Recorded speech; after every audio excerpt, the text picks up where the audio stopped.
Welcome, Divine Goddess, for another episode on Chloe Tremor Therapy Podcast. I am delighted to have you here. And today's episode is going to be about women's sexuality.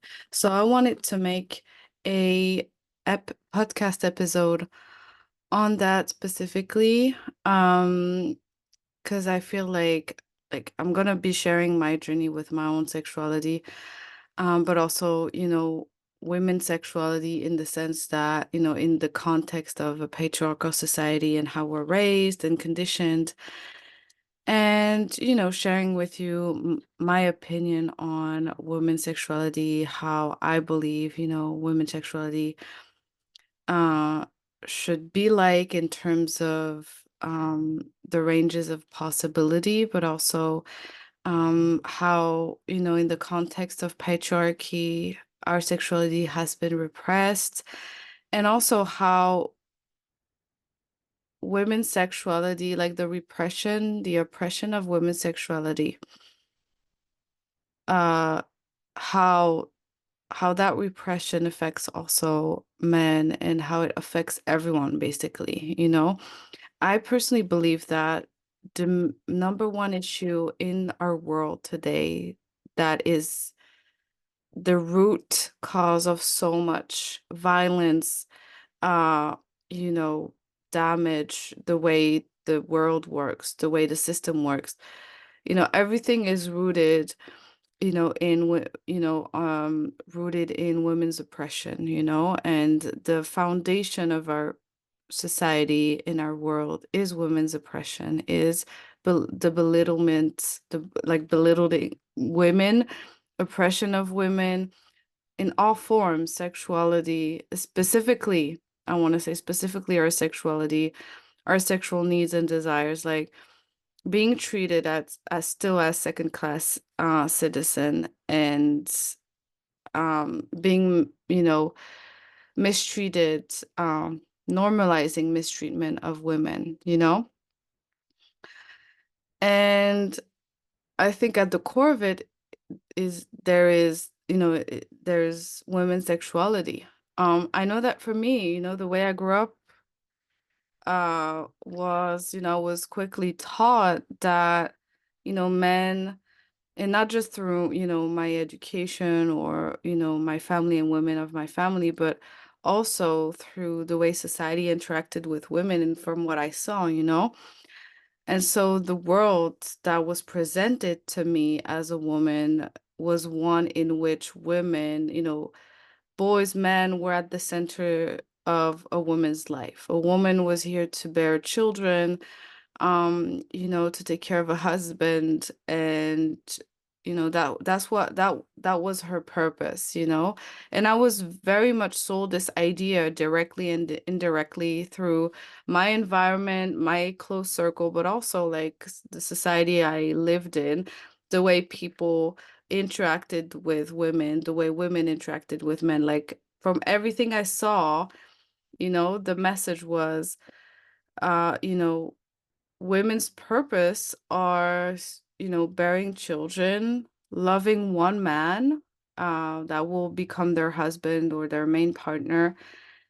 And, um, and her purpose was to like love this man, love her children, and that was it, even if, women had careers working, obviously, because I'm from a generation where women, of modern mothers and women. So even if women, would work and now could work, they was still considered like their main purpose was always having children and loving one person, it was very much still anchored in everyone's, unconscious. And so that's the message that I got, and the way I was conditioned as well. Because even amongst women, we treat each other very poorly. Um, and there's a lot of jealousy, there's a lot of, oppression of women. It's not just like men oppressing women, it's everyone oppressing women, So I think the most difficult part is that our own mothers, our own aunts, our own grandmothers oppress us, as women. Not all of, that's not the case for everyone, but like there's at least one woman that has been jealous, of us in our lives. Like it's the norm. Nobody talks about that as if it's just, it's very taboo as a subject, but you encounter as a woman at least one woman in your life or older woman that will feel envious and jealous of you at one point. At least one woman in your life, you will experience that with one woman in your life. And so, just I was personally raised in this way. Like there was still this religious, if even if in my family we were not very strict religious, and I think even in families that are not religious, the religion influence is still there. The Christian influence is still there, or whatever country we're in. There's always a religion um, background to it and influence in terms of the way women are perceived, the way sexuality is perceived, and the way sexuality is made as something that we cannot explore much, and especially women.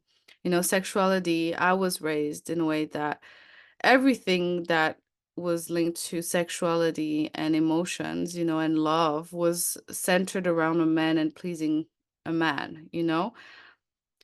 I was never taught that my pleasure was important. I was never taught that my sexuality mattered. What I was taught was I needed to find the right person. I needed to get married, have children. I needed to be loved. That was the most important. Nobody taught me or explained to me how, what was exactly sexuality, what was the purpose of sexuality, what role it was meant to play in my life. So I'm, aside from any trauma I might have had around sexuality, I was still raised in a way that I was repressing my own sexuality. I was raised to not be too curious about sexuality. I was raised to perceive any connection, any deep connection with my sexuality as, uh, you know, um, being a bad girl or being a naughty person, that it was something bad if I was connected to my sexuality too much. We often say that, when we grow up and we become teenagers, that in teenage years, boys, are very sexual. We all sold the idea that boys are very sexual in their teens. And for some reason, girls aren't. And the girls that are very sexual in their teens are sluts, are bad girls. And that's when like it starts very early when our sexuality we are taught different things about our sexuality depending on our gender. I know as a teenager, I would look at girls who were very much connected to their sexuality or were very sexual, um, as something bad. I was taught that, that was something bad. Boys were also kind of taught that idea. So they would be, they would not be very respectful of women, of girls or young girls who were connected to their sexuality. If a girl wanted to sleep with a lot of boys, she would be very much mistreated emotionally, by guys and by girls, obviously. And so there was all this, you know, program that was set up in my mind, and I think is set up in our minds as young girls, that our sexuality, determines if we're good or bad. And that is obviously something today I'm very against, of, and that I don't agree with. Over time on my journey, I repressed my sexuality and um, like, my pleasure, um, even as someone, who had sexual trauma, who fell into sex addiction, still I was still repressing my sexuality, my true, because when you suffer from any sexual trauma, or you end up being hypersexual, or you end up having a sex addiction, you're still not connected to your full sexuality. You're still not connected to your actual pleasure, you know? It's an addiction. It has nothing to do with inner connection. It's more of like, coping mechanism. So I spent my entire life disconnected from pleasure and repressing still my sexuality. And um and I know that, this also created for me a lot of insecurity in relationships in terms of, well, I was repressing my sexuality, was repressed, my authentic self was repressed, because at the moment we repress a part of us, we lose part of us, you know? And so I think that for me, along my journey in different relationships, I just had a lot of insecurities because I was repressing such a huge part of myself. And so I was scared of being cheated on. I had jealousy issues, and um like a lot of women. And I think this is something that we fail to talk about, is the deep, deep insecurities of women in relationships, because, we're repressing ourselves so much that in a relationship with someone, we become very insecure. And that's something that I personally think we don't talk a lot about. And, a lot of women, we try to like put that part of us aside. Uh, but truly, it's a part that needs to be heard, because we're so repressed. We're censoring ourselves so much in relationships. And so we expect, and on the other side, men are not asked to censor themselves as much as women do. And so because of that, we enter relationships, um, you know, uh, it, depending, like, it's not the case for all relationship, but for instance, in a heterosexual relationship that's very potent, we enter a relationship, and then, you know, um, we feel very like we are not in the same on the same level with a man. Men are not asked to repress their sexuality, their sensuality, and a huge part of them, they're completely free, but we are not, and so even in bed with a partner in a monogamous relationship, we fail to express fully ourselves, and we fail to be really authentic, with someone. And yes, women might be, we might talk a little bit more depending on our personality, while men don't really talk about feelings. But at the same time, as women, I think something that we don't talk a lot about is that, yes, maybe we like to communicate, but oftentimes we don't know how to communicate properly, and we're very emotional in our communication. We lack clarity about what is exactly, the issue in us. We lack enough self-reflection to actually make sense of what we are feeling. So instead of, we're gonna just create drama and create issues in our relationship, instead of actually acknowledging our needs and desires, and the needs that is not being met. So yeah, and so we enter a relationship, we're not on, the same level.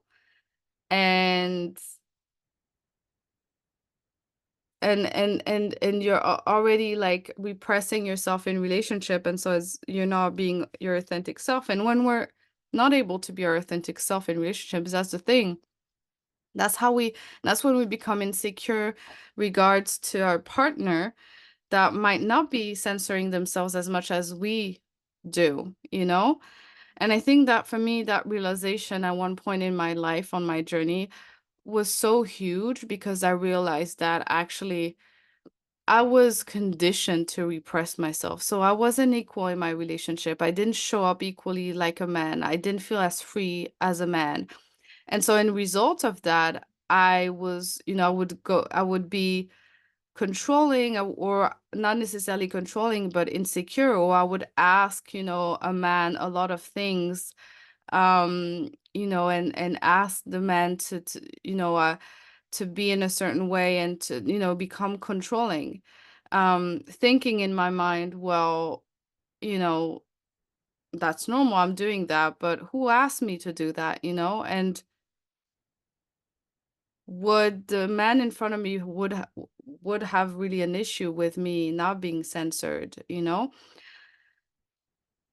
And that's when also, as women, we encounter also a lot of controlling partners or possessive people. We get into relationship maybe with someone who's a little controlling as well. And we're sold the idea that men are different than women for some reason. And we're sold the idea that, well, men are like that. They can be flirtatious a little bit with other women, or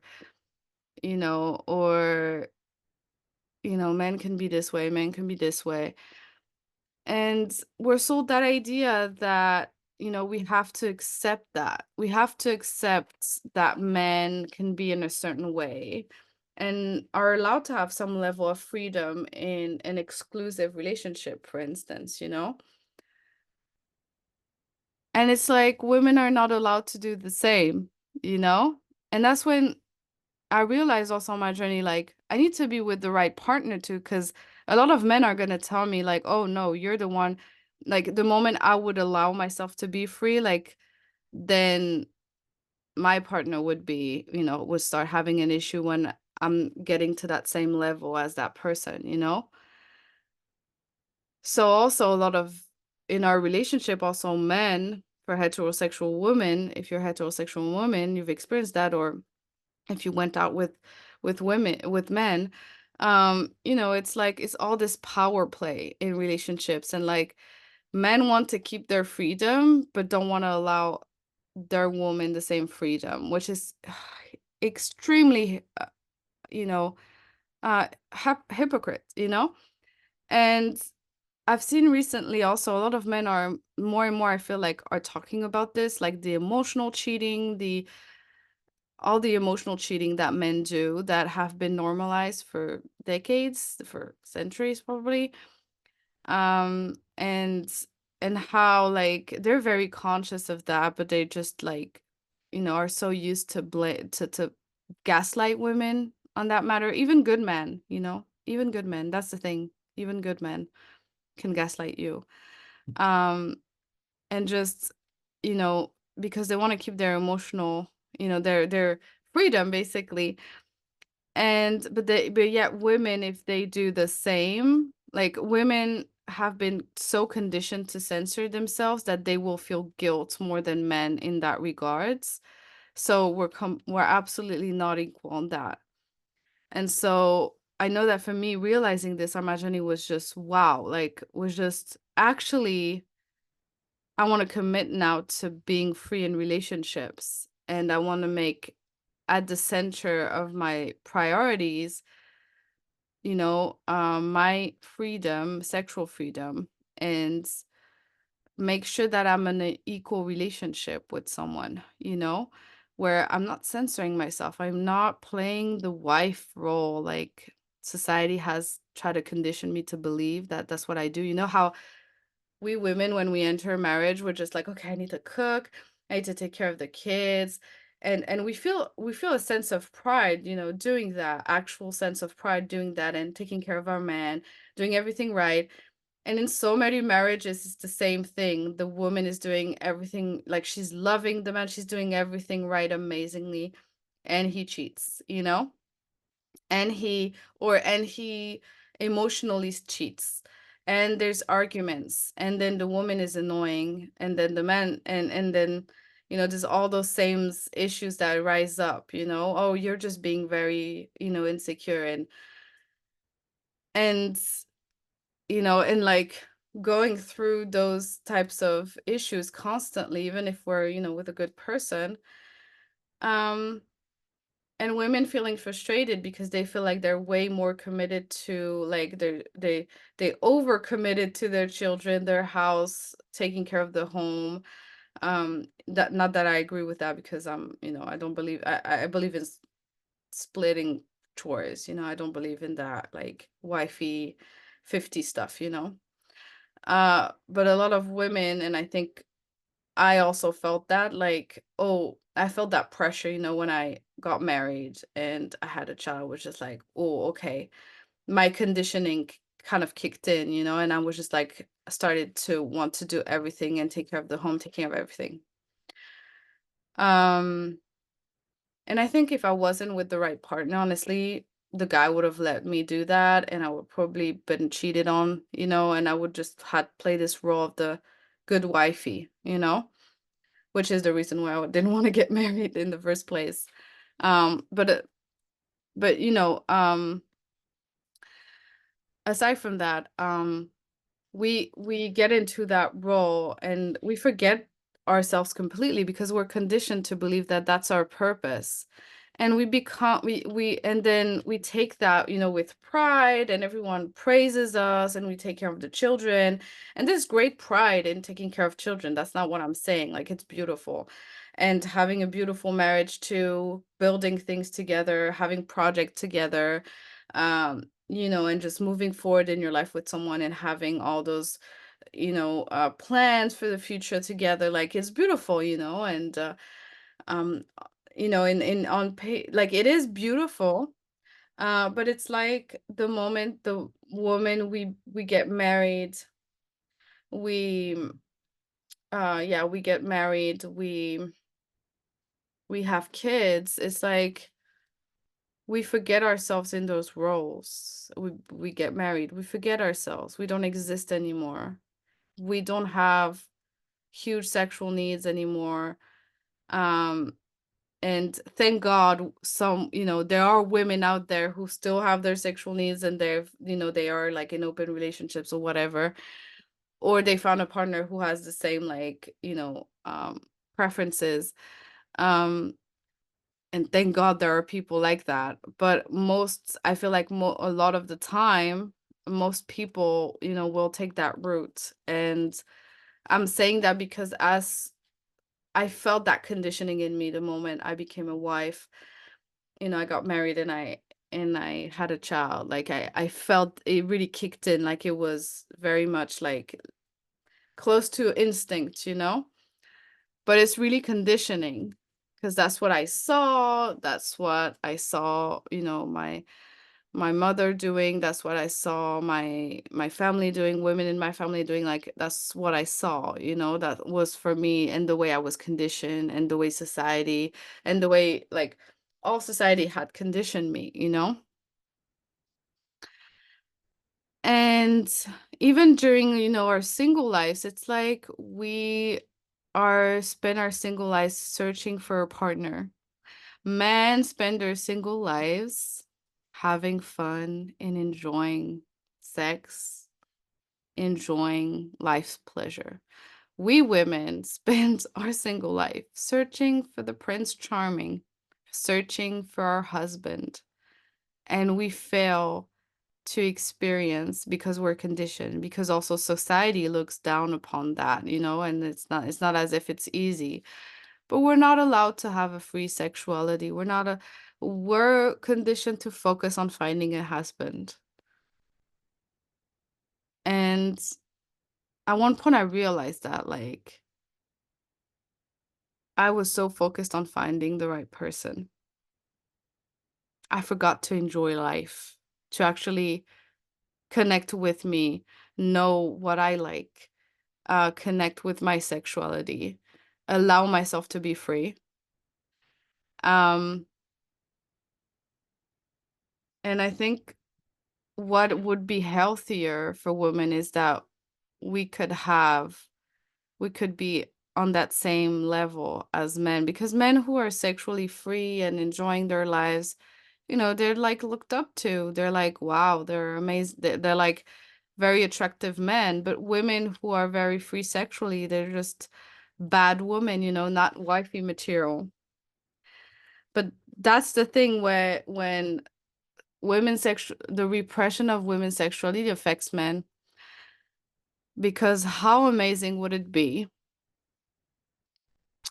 if when you met the right person, like the person you want to get married to, whatever, you don't have to get married, but you want to spend, a long portion of your life with, or you're certain that you want to build something with this person, you want to have kids with this person, or you want to, make plans for the future together, and join and unite together.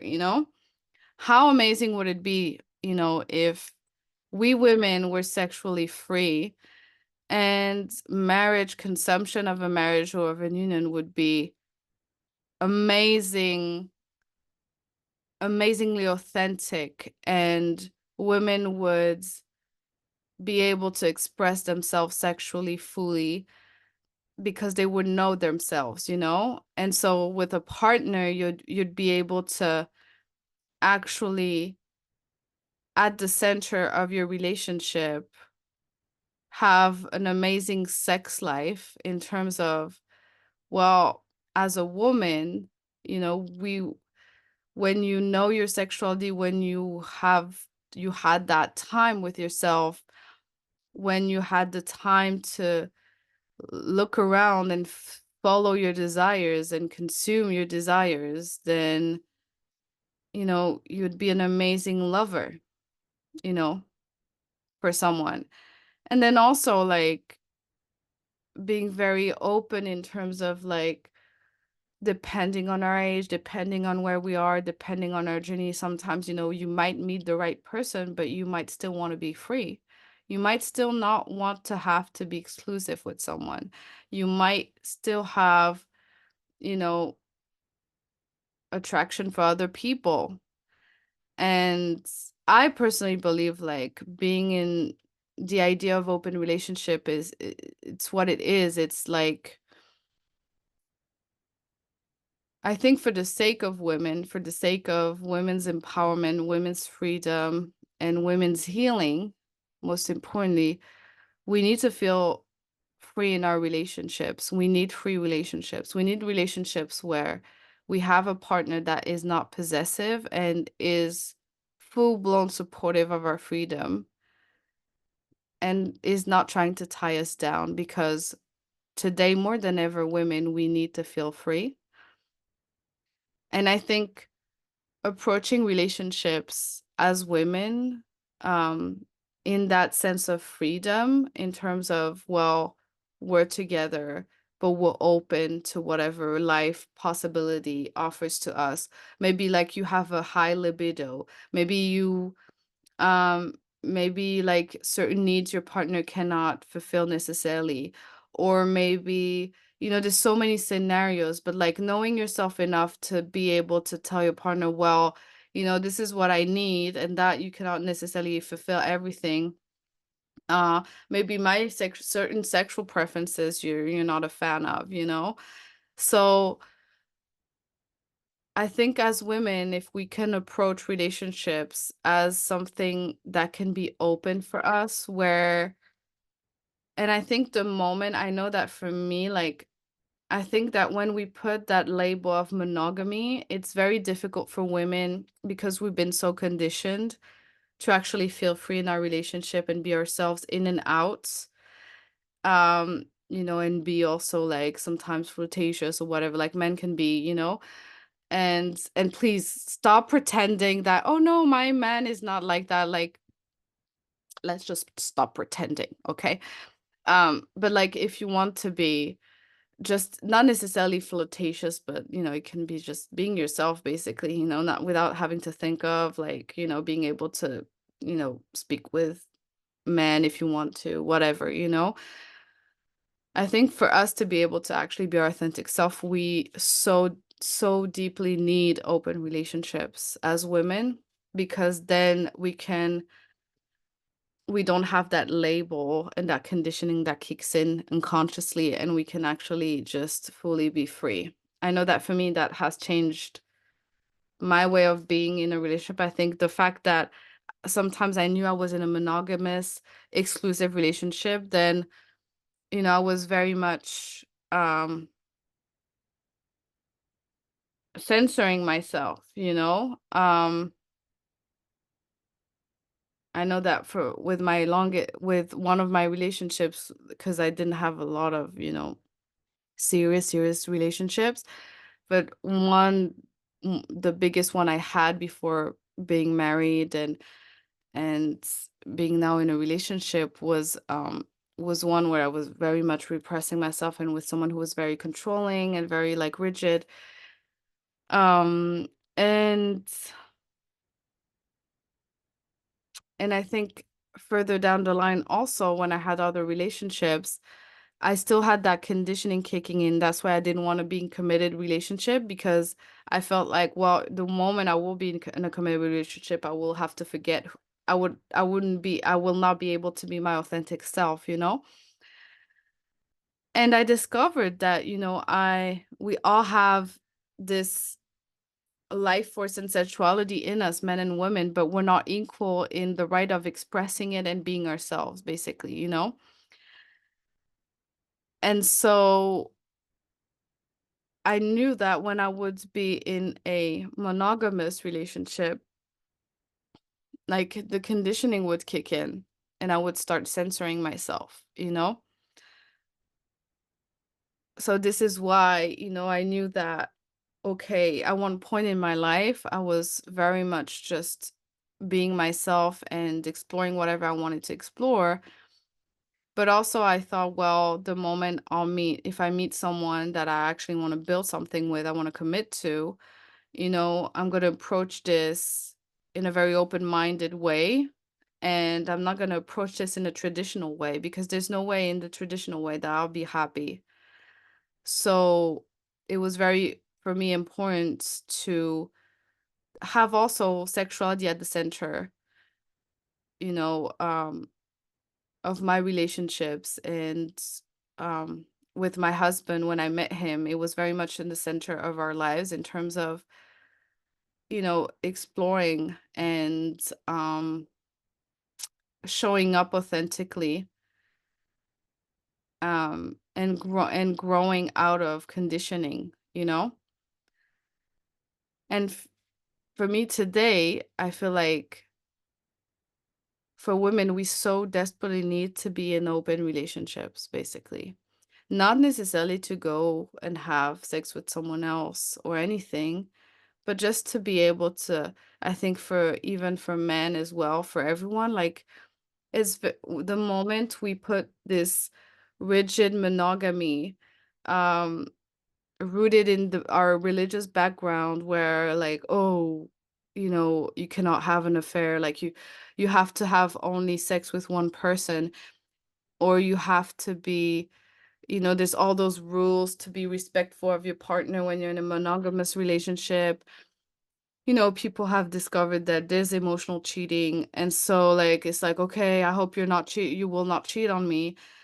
But then when you put all this structure, it's too rigid, basically. And I think when we approach relationship with freedom or being on a certain level, an open relationship, whatever you want to call it, that enables you to, the freedom to be yourself, which might mean that you never actually sleep with someone else or meet anyone else and actually, but it allows you to be your authentic self. So the moment you can be your authentic self, then it brings you closer to your partner if it's the right one, it brings you both closer because, well, you're you're not trying so hard to make a relationship work, because I personally believe a relationship can only work when two people are authentic and can be their authentic self, whatever that looks like. And you just cannot be in a happy relationship if you cannot be your authentic self, um if you have to put all those, structure all this structure, because a human sexuality is so complex, and there's so much, um, sexuality is so important as human beings. It's a way for us to heal, to grow, it's medicine. And so we have different path, different experience we're meant to have. And the moment we put this religious rigidity in our lives is the moment that we deprive ourselves from, experiences that might help us grow and heal. Not that we have to have sex with everyone we meet. That's not what I'm saying. Because obviously, if you have a sex addiction, like, you need some level of healing, but mostly like, you have to relearn structure, and you have to relearn also, like, you have to heal on some level or find other ways to cope. But even if, someone has sex addiction, it's difficult to be really in a relationship with someone like that, for instance, when we're dealing with sex addiction, because sometimes people will have unprotected sex, and that's not respectful for another partner. So I guess what I'm trying to say is, I believe the idea of this monogamous or exclusive relationship is kind of like a lot of things in our society. There's too much expectations when it comes to relationship, and it deprives us from our human experience, actually. And we're also surprised when someone cheats on us, because we're just like, wow, that's so bad. This person is so bad. I did everything for them. But we fail to see that actually this is just reflecting to us that we're not being really authentic in our relationships, where the it's too rigid. We need flexibility. We need the ability to be ourselves, to be our creative selves, and to be free, to not have to stop ourselves. Like, how weird is it when you think about it? Like, when you're single, you feel so free, you can do whatever you want. And once you're in a relationship, all of a sudden, you feel like you cannot be fully yourself. And that's such a shame when you think about it. Like, what's the point of living if you cannot be your authentic self?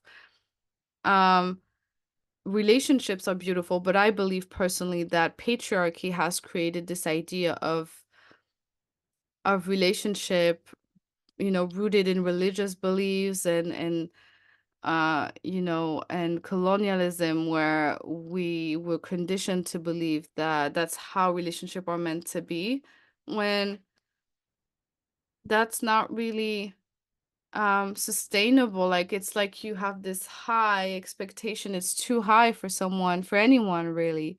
Being in a marriage for a very long time, and then never be like, what if you meet someone and you get attracted to someone else, like, and but you still love the person? Like, there's too much rigidity. Then that's why a lot of people cheat, because obviously we're human, and obviously, we might have certain experience we want to have, or whatever, like, or there's a lack of intimacy in the relationship, because if we cannot be our authentic self in and out the relationship there, then it's hard to connect with someone else, because you're pretending to be someone in your relationship. It's hard to create intimacy this way.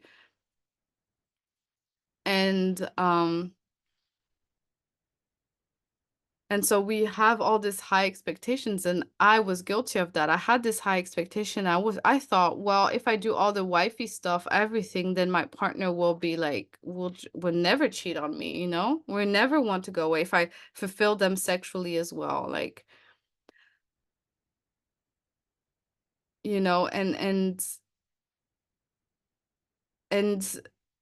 and forgetting like my own pleasure, my own desires and needs, to make sure I keep the man. For instance, a lot of women, we think like that, we have to keep the man, but like the guy, if he doesn't want to be kept, he's just gonna go away. Like, there's nothing you can do about that.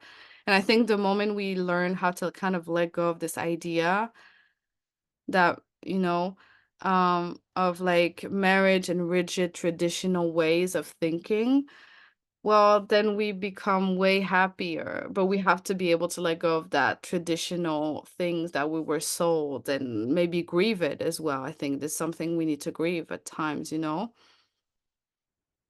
But I feel like the moment you open your relationship, or you decide that, everyone's free, it's like, as women, I know for me, like, my energy just shift. It's just different, because I just feel I'm free, and the moment it's like when forbid something to a child and you tell them, "Don't have this candy because it's not good for your health," and you're too rigid with that, well, they're gonna start lying and try to get it because, we're very much curious and we wanna experience pleasure, and if this child wants to have this experience and desire deeply to have this experience, you cannot like it will not be long before this child ends up, you know, wanting this candy even more also, And the more you repress yourself, well, the more you want the candy.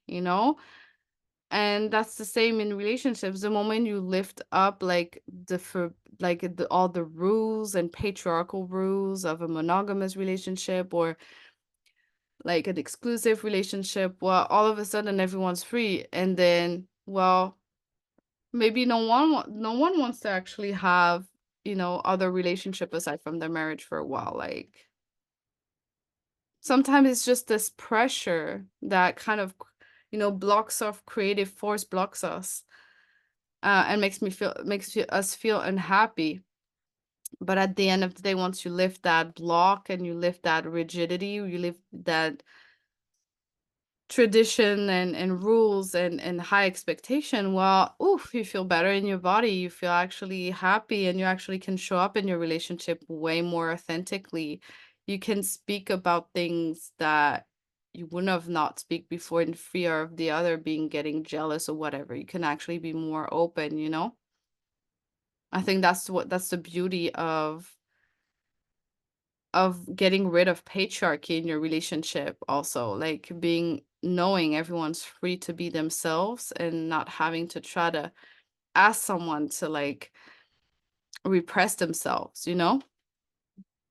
And women, we so need that. We so need that because the wifey role, the mother role, all that role, and forgetting like about our sexual needs and desire, or not being able to actually create intimacy in a relationship and showing up authentically with our desires and needs and sexual needs, like when it's so important, it's at the core of our existence as well. It's at the core of our life. So yes, that was for this episode. Goddess, thank you for watching until the end. I'm so glad you tuned in and hope this episode brought you some insights and some activations. If you are interested in learning how to heal trauma, I've created a free webinar on how to heal trauma that you can get through my description below. The link is there. And also, if you are searching for a community, I have also Free Women, a community where we speak about also those topics all together. So feel free to check out my sisterhood circles. To work with me, you have also a link that directs you straight to my application form. And so if you are desiring working with me or want to get in touch with me, feel free to fill that form and I'll get back to you in a few days, between 2 or 3 working days. So in the meantime, I'm sending you much love, goddess. Keep shining and keep rising. Sending you much love.